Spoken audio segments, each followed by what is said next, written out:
Alhamdulillah. Wassalatu wassalamu ala Rasulillah Sayyidina Maulana Muhammad Salatan nuril anwar wa sirril asrar wa tiryaqil aghyar wa miftahi babil yasar Sayyidina Muhammadin al-Mukhtar wa alihi al-athhar wa ashabihi al-akhyar adada ni'amillahi wa ifdalihi. Amma ba'd. Alhamdulillah, kita panjatkan puja dan puji syukur kehadirat Allah, yang mana pada pagi yang penuh cerah ini Allah subhanahu wa ta'ala ridhoi kita, rahmati kita, ringankan kita untuk sama-sama sholat subuh berjamaah. Semoga amal ibadah sholat subuh kita diterima oleh Allah. Di atas itu semoga kita diberi istiqomah. Ma'asyiral muslimin rahimakumullah. Sering kita mendengar kata-kata saat kita tidak melakukan sholat sunnah, itu hanya sunnah. Itu cuma sunnah kok. Mari kita kuat bersama saudara. Saudara, benar itu sunnah, tapi di dalamnya ada yang tertinggal, ada yang kehilangan, ada yang kita kehilangan besar. Contohnya apa? Kenapa kau tidak sholat sunnah sebelum subuh? Itu kan cuma sunnah. Itu kan cuma sunnah, ya. Tapi di dalamnya rakaat al-fajri khairum minad dunya wa ma fiha. Kamu kehilangan pahala daripada dunia dan seisinya. Kamu kehilangan kekayaan seperti dunia dan seisinya, bahkan lebih bagus dari dunia dan seisinya. Apa maksudnya, Bib? Kalau kita itu sholat sunnah sebelum subuh, maka Allah subhanahu wa ta'ala akan memberikan pahala bagi kita yang besar, akan memberikan pahala yang besar. Dunia ini tidak bisa ditukar dengan 2 rakaat pahala yang Allah Ta'ala sediakan, karena pahala ini akan kita bawa dalam kehidupan yang kekal di akhirat kelak. Amin, amin, amin. Tapi dunia kita tinggal. Cuma sunnah kok. Oke, mari kita lihat lainnya, saudara. Puasa Syawal. Puasa Syawal itu cuma sunnah. Benar sunnah, tapi Anda akan kehilangan puasa, penyempurnaan puasa selama setahun. Rugi tidak? Oh, sunnah saja puasa sunnah, ya. Tapi disempurnakan puasa Ramadan dengan 6 hari, maka akan diberi pahala oleh Allah Subhanahu wa ta'ala seperti puasa setahun. Jangan sholat sunnah. Sholat duha, kan cuma sunnah duha, ya. Tapi kalau sholat sunnah duha akan diberikan seperti pahala 360 seperti jumlahnya sendi-sendi dalam tubuh kita. Cuma sunnah kok, benar sunnah, tapi dijaga rezekinya orang yang sholat duha. Lalu kita mengatakan 4 rakaat sebelum asar, sunnah kok, ngapain? Iya benar sunnah, tapi di dalamnya adalah rahimallahu mu'an shalla arba'an qabla al-'asri, dirahmati oleh Allah orang yang sembahyang sunnah 4 rakaat sebelum asar. Dan kalau kita dirahmati oleh Allah, maka janji Allah dalam Al-Quran, rahmatullah qaribun minal muhsinin. Rahmatnya Allah dekat dengan orang yang berbuat baik. Lalu kita mendengar kata-kata bahwasanya ngapain tahajud? Tahajud kan sunnah, benar sunnah. Tapi tak kala kita tinggalkan, kita ditinggalkan kemuliaan, kita ditinggalkan keagungan, kita ditinggalkan kemudahan, kita ditinggalkan keceriaan dalam satu hari, karena kita meninggalkan sholat sunnah, saudara. Ini yang sering kita dengar, saudara. Kenapa puasa Arafah? Kan sunnah puasa Arafah selain haji. Benar sunnah. Tapi kalau kita tinggalkan, maka dosa yang telah lalu belum ada jaminannya diampuni kecuali kita puasa sunnah pada hari Arafah. Saudara, sunnah ini tidak boleh diremehkan. Habib pulang lagi ya. Sunnah ini tidak bisa diremehkan. Justru sunnah ini yang membentengi sholat fardu. Syaitan tidak akan menggoda sholat fardu kalau sholat sunnah kita ini dijaga, saudara. Orang yang suka meninggalkan sholat itu karena dia tidak menjaga sholat sunnah. Sholat sunnah ini ibarat benteng-benteng yang kuat. Selagi sampai menjaga, melaksanakan, melakukan, mengerjakan sholat sunnah, jangan pernah mimpi setan akan menggoda sholat fardu kita semua, saudara. Sunnah ini, saudara, 3 keuntungan orang yang sholat sunnah. Yang pertama, menyempurnakan sholat fardu kita. Kali kita ada yang tidak khusyuk atau tidak sempurna kita punya bacaan, dengan adanya sholat sunnah tadi, sholat kita yang fardu disempurnakan kekurangan-kekurangannya. Yang kedua, saudara, manfaatnya sholat sunnah itu adalah orang ini akan diberikan derajat oleh Allah Subhanahu wa ta'ala. Manfaat-manfaat daripada sholat sunnah ini banyak, saudara. Dan orang yang menjaga sholat sunnah ini, perbuatan sunnah ini, akan diberikan derajat oleh Allah Subhanahu wa ta'ala di atas orang-orang yang tidak melakukan sholat sunnah, saudara.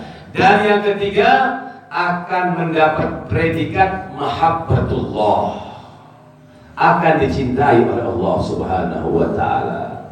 Ibaratnya sampean punya kacung, punya karyawan. Sampean perintahkan karyawan itu, kamu datang tiap hari jam 8 ya, jaga toko jam 8 ya. Oh iya bos, saya akan datang jam 8, pulang jam 4 sore ya. Iya bos. Tahu-tahu karyawan sampean datangnya jam 7, dibersihkan tempat toko sampean, ya, dibuka, dibaca-bacai, sambil baca yasin, dia bersih amanat. Lalu pulangnya jam 5. Kira-kira sampean sebagai majikan senang tidak? Senang. Tidak, yang betul jawabnya sampean. Kalau sampean capek gara-gara pol saya juga remuk juga, Pak. Kira-kira senang nggak sampean? Senang. Senang. Kira-kira kalau karyawan sampean itu digaji 1 juta, sampean rugi tidak menambahi gaji dasar yang sudah sampean sepakati? Tidak. Karena orang ini juga bisa menguntungkan sampean. Karena orang ini membuat suka sampean. Walillahi mathalul a'la. Perumpamannya Allah jauh lebih dari itu, saudara.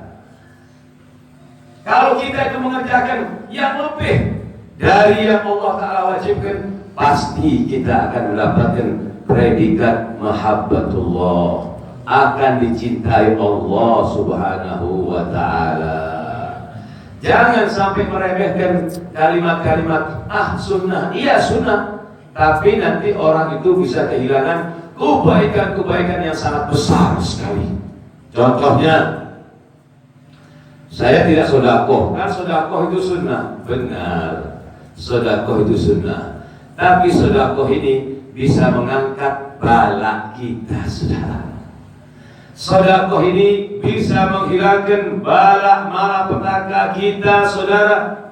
Berapa kali saya ceritakan tentang Imam Syahwani yang bertemu dengan jin. Bertemu dengan jin. Orang-orang saleh, orang wali Allah itu bertemu. Cuman itu bukan satu derajat. Kalau buat orang wali kayak Habib Saleh ini, sudah tidak ada artinya apa-apa, seperti mainan sudah. Kalau kita mau ketemu jin, gemeter-gemeter sih, tidak karu-karuan. Habib sholat sama jin, Habib baca rotib sama jin, Habib baca tahlil sama jin. Loh kok bisa Habib? Ayo ikut nanti ke Jakarta sama saya. Ada di rumah teman saya itu suka panggil-panggil jin begitu. Ada baca-baca, ya di Buddha, ya di Baya, khidmis khamron hatta ya'ti ila hadal makan. Tahu-tahu dia masuk ke alam kita, begitu masuk, baru kita mengucapkan salam.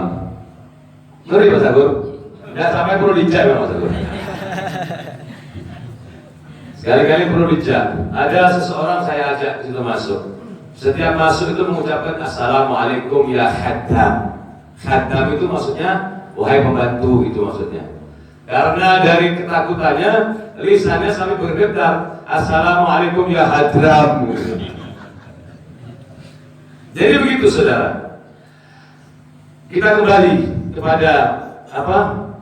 Imam Sya'rani itu dibilang bahwasanya sebentar lagi akan ada wabah, ada taun. Lalu gimana? Nanti ada yang meninggal 1.000 orang. Apakah saya termasuk di antara 1.000 itu? Iya.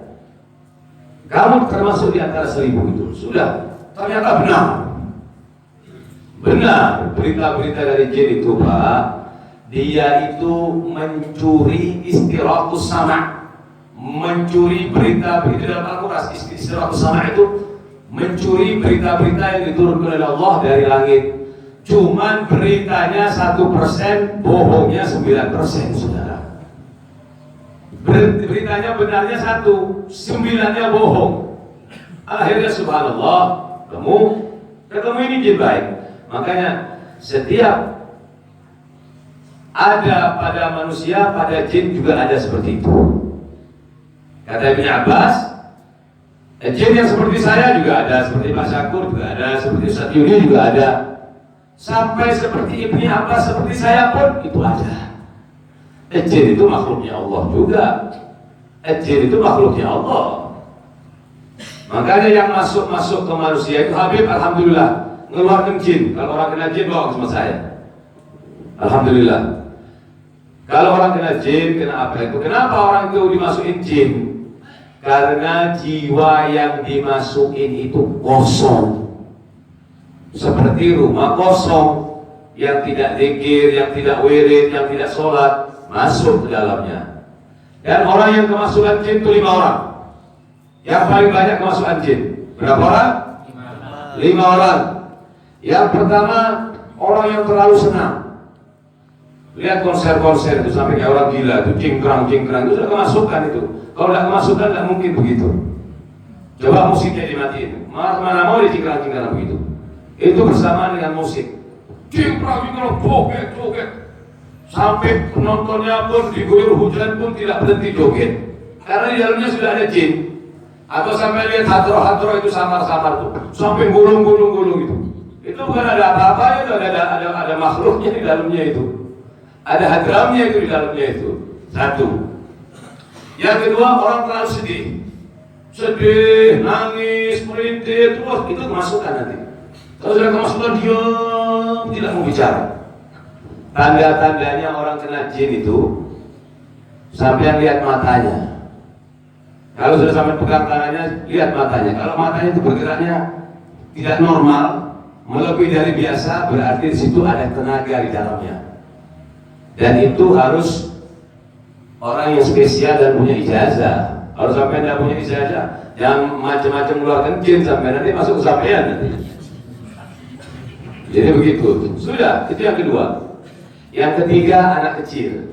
Kalau anak kecil itu nangis terus, malam nangis, siang nangis, sore, nggak berhenti nangis, tidak normal. Itu kemasukan jin. Sampean ambil air, sampean baca ayat kursi, jangan terus dimarahi. Anak kecil tidak tahu, kesian. Kayak ada di mana, di Lampung atau di mana? Anaknya karena nangis, bapaknya sudah tidak kuat, dibanting anaknya sampai mati. Nah, itu tidak boleh. Bapaknya kemasukan iblis, anaknya kemasukan jin. Sudah tidak ketemu, sudah. Harus dengan sabar, dibaca-bacain, disenengin, akhirnya keluar lama-lama. Itu berapa yang tadi? Yang keempat, perempuan yang lagi dalam keadaan datang bulan. Makanya kadang-kadang sampai punya istri ini kalau datang bulan kadang-kadang histeris, ngamuk, gak karu-karuan. Tidak ada dasarnya, hormonnya dia naik saat dia head, kadang juga tidak normal begitu. Itu kemasukan, saudara. Makanya Pak, sampai punya istri kalau lagi datang bulan bukan terus lepas hubungannya dengan Allah, tidak. Setiap waktu suruh ke kamar mandi, suruh bersihkan dirinya, lalu duduk di atas sejadah. Berapa banyak biasanya dia sholat 5 waktu. Waktu zuhur dia habiskan. Oh, istri saya kalau suci 5 menit dia sholatnya waktu zuhur, yaitu waktu 5 menit suruh pegang di atas sejadahnya, suruh zikir wirid kepada Allah, dan itu tidak dosa. Suruh baca istighfar, baca sholawat, baca subhanallah, segala macam. Jadi selalu rindu, Pak. Makanya Pak, hadisnya Nabi Muhammad SAW, "Ittala'tu finnar." Saya mengintip di api neraka. fa idza ra'aitu aktsara ahliha nisa. Ternyata yang saya lihat di dalamnya itu banyak perempuan. Karena begitu keenaan 6 hari tidak sholat, bablas Pak. Biar suci bablas. Suaminya tidak mau kontrol, tidak mau kasih tahu. Apalagi suaminya sholatnya aja suka bolong. Itu yang tidak boleh, saudara. Harus diingatkan begitu. Jadi begitu suci, rindu kepada Allah Subhanahu wa Ta'ala, dan tidak bakal kemasukan jin. Yang kelima, perempuan yang lagi baru melahirkan karena tidak sholat. Nah itu harus dianjurkan untuk selalu zikir kepada Allah, wirid kepada Allah, ingat kepada Allah. Dengan begitu akan terangkat derajatnya, saudara. Ini daripada manfaatnya sunnah, daripada sunnahnya Rasulullah Sallallahu Alaihi Wasallam, buat menyempurnakan kita punya amalan, buat mengangkat derajat kita. Dan predikat yang ketiga ini, saudara, mendapat mahabbatullah, sampai dicintai oleh Allah. Kalau sudah dicintai oleh Allah, jangan takut apa-apa sudah. Kalau sudah Allah ridho, akan diberikan di atas keinginan kita. Apa yang terlintas di atas pada kita akan diberikan berlebih-lebih oleh Allah Subhanahu wa Ta'ala. Maka dari itu kita biara sunnah. Ngapain kamu? Sudah sholat kok masih zikir? Kan sunnah zikir. Iya benar sunnah. Tapi tak akan kau tinggalkan, kau akan kehilangan doanya malaikat. Allahumma ighfir lahu, Allahumma arhamhu. Ngapain Allah, ya Allah maafkan dan berikan rahmat kepada hamba-hambamu ini yang lagi zikir setelah sholat ini, ya Allah. Karena doanya malaikat itu akan dikabulkan oleh Allah. Ngapain sholat subuh ngantuk-ngantuk zikir? Lebih bagus tidur. Kan zikir sunnah. Benar, tidak salah kamu. Tapi tak kalah kamu tinggalkan zikir wirid setelah sholat sampai isyraq, engkau akan kehilangan pahala seperti haji dan umroh secara sempurna. Haji dan umroh secara sempurna, ini rugi betul sunnah. Dan ingat saudara, pahala-pahala sunnah itu ibarat benteng-benteng, akaun yang kuat, rekening sampean yang kuat untuk meringankan sampean melakukan sholat fardu. Banyak contoh-contohnya ini Pak. Silaturahim dengan keluarga, mengucapkan salam, kan sunnah, benar sunnah. Tapi tak kala kita lakukan, Allah akan memberikan panjang umur kepada kita. Allah akan memberikan memudahkan rezeki kita. Itu gara-gara kita melakukan sunnah daripada sunnahnya Rasulullah Sallallahu Alaihi Wasallam. Kenapa lama-lama sudah sholat sunnah subuh kok lama? Subhanallah bihamdihi, subhanallahil azim, astagfirullah. Betul sunnah. Tapi saudara, pahalanya seperti kita diberikan nanti, seperti kita membeli bibit tanaman-tanaman yang akan kita tanam kelak di surga, saudara. Artinya apa? Orang yang baca itu insya Allah akan dimudahkan dimasukkan surga oleh Allah Subhanahu wa Ta'ala. Masih banyak contoh-contohnya kalimat itu kan sunnah, benar. Tapi kalau kita tinggalkan, kita akan kehilangan pahala-pahala yang sangat besar, pahala-pahala yang tidak bisa didapatkan kecuali kita melakukan sholat sunnah itu. Dan amalan-amalan sunnah itu mudah-mudahan kita diberikan oleh Allah Subhanahu wa Ta'ala kekuatan untuk menjaga sholat sunnah kita. Mudah-mudahan diberikan keberkahan pada umur kita, pada rezeki kita, pada amal-amalan kita, pada anak-anak kita, pada keluarga kita, pada guru-guru kita, pada orang tua kita. Rabbana taqabbal minna innaka antas samiul alim wa tub alaina innaka antat tawwabur rahim. Lalu saudara dikatakan, ngapain baca Yasin? Baca Yasin kan sunnah. Benar, kamu betul. Tapi tak kala kamu tinggalkan, kamu meninggalkan pahala seperti 10 hatam Quran 10 kali. Seperti hatam 10 kali Quran. Kecuali waktunya mepet, ada keperluan apa, lalu kita baca masing-masing di rumah. Kenapa baca tabarok? Kan sunnah, benar sunnah. Tapi baca surat tabarok itu jaminanmu akan diamankan, diselamatkan, dibebaskan dari azabnya kubur. Rugi tidak kalau tidak baca? Rugi tidak? Jangan rugi-rugi sampai nanti kalau nggak di masjid nggak baca, tapi nggak baca di rumahnya. Baca di rumahnya, jangan tunggu ditulang sama Habib. Di rumahnya baca. Ini berapa harganya? Tidak ada artinya, Pak. Cuma 5.000 sampai bisa tabarok. Coba Pak, mohon maaf. Tak kala akal ini sudah hilang dari kehidupan kita, nanti yang akan menjadi master adalah nafsu kita, saudara. Sampai beli surat tabarok 5.000 rupiah, sampai taruh rumah sampean, sampai kantongi, sampai baca. Itu memudahkan sampean untuk melakukan sholat-sholat fardu yang lainnya, dan itu dibebaskan dari azab kubur yang di sana hidupnya orang bertriliun-triliun tahun. Ternyata hanya 5.000 sampean beli. Kok berat? Nah, kalau berat sampean beli, perlu diperiksa lagi dari mana uang sampean masuk itu. Karena uang itu akan keluar tergantung dari mana masuknya uang itu. Kalau mau tahu uang itu halal atau haram, lihat keluarnya untuk apa. Itu saudara, daripada sholat sunnah-sunnah yang kita kerjakan saudara. Kayak orang sekarang ambil wudhu, setelah itu dia sholat sunnah 2 rakaat wudhu. Ngapain sholat sunnah 2 rakaat wudhu? Kan sunnah.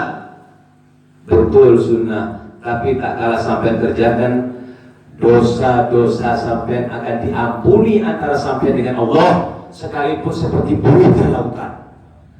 Rugi tidak kalau meninggalkan? Rugi tidak? Padahal sholat sunnah, tapi ada syaratnya. Kalau sampean mau sunnah 2 rakaat wudhu itu tidak boleh lama-lama. Dari kamar mandi sampai syaratnya 1, tidak boleh bicara. Langsung sembahyang sunnah sampean 2 rakaat wudhu itu. Ya. Yang kedua, jangan sampai sampean punya air ini kering. Kalau sampean ambil wudhu, tojuk, ya, sudah itu pun teleponan, ngobrol sama temannya, habis sudah Pak. Kalau seandainya dari kamar mandi sampean langsung sholat berapa menit? 3 menit, 4 menit. Begitu juga setelah dari kamar mandi 4 menit kemudian sampai tidak sholat, berarti habis fadilahnya 2 rakaat wudhu itu. Padahal cuma wudhu, tapi dosa-dosa sampean diampuni oleh Allah. Sekalipun dosa sampean seperti buihnya lautan, sampean akan menginfakkan uang sampean berapa miliar pun untuk mencuci diri sampean, tidak akan berhasil karena rusaknya itu jiwa dalam saudara. Tidak mampu dokter siapapun untuk membersihkan dosa sampean kecuali dengan mengamalkan daripada amalan-amalan yang dianjurkan oleh Rasulullah SAW. Rabbana atina fid dunya hasanah wa fil akhirati hasanah wa qina adzabannar. Allah ala sayyidina Muhammadin wa alihi wa sahbihi wa sallam. Alhamdulillah rabbil alamin. Bismillah.